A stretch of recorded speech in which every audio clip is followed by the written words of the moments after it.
তো কষ্ট নিয়ে আজকে 5 ঘন্টা দাঁড়ায় আছি।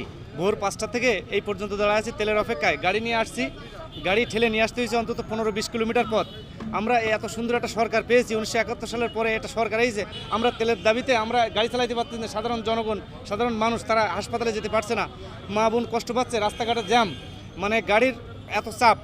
আজকে তেলের অভাবে আমরা আজকে এখানে লোক সমবেত হয়েছি। ভোর 5টা থেকে এখানে লোকজন আছে। তেলের দাম বাড়েনি, কিন্তু পাম্পের মালিক আমাদের তেল দিচ্ছে না। আমরা তেলের অপেক্ষায় বসে আছি। দূর দূরান্ত থেকে আসছি, 26 কিলোমিটার আমি আসছি, তবে 15-16 কিলোমিটার হেঁটে আসছি। তেল না থাকার কারণে তেল কেউ দেয় না। এক দোকানে জিজ্ঞাসা করেছি, 300 টাকা তেল চায়, সে গোপনীয়তা বজায় রেখে। আমরা তেল না নিয়ে অন্তত 15 কিলোমিটার পথ এই পর্যন্ত আসছি। সাতক্ষীরা শহরে পাম্পে আসছি। পাম্পের মালিকগণ সিন্ডিকেট করিস কিনা জানি না, তেল আছে কিনা তাও জানি না। আমরা হতাশাগ্রস্ত, আমরা ক্ষতিগ্রস্ত। সরকারের কাছে জোর দাবি অতি দ্রুততম সময়ের ভিতরে যাতে আমাদের সাধারণ মানুষ যারা গাড়ি নির্ভরশীল, এই গাড়িতে যারা তেল পায় সেই ব্যবস্থা করার জন্য আমরা সরকারের কাছে উদাত্ত আহ্বান জানাই। আপনাদের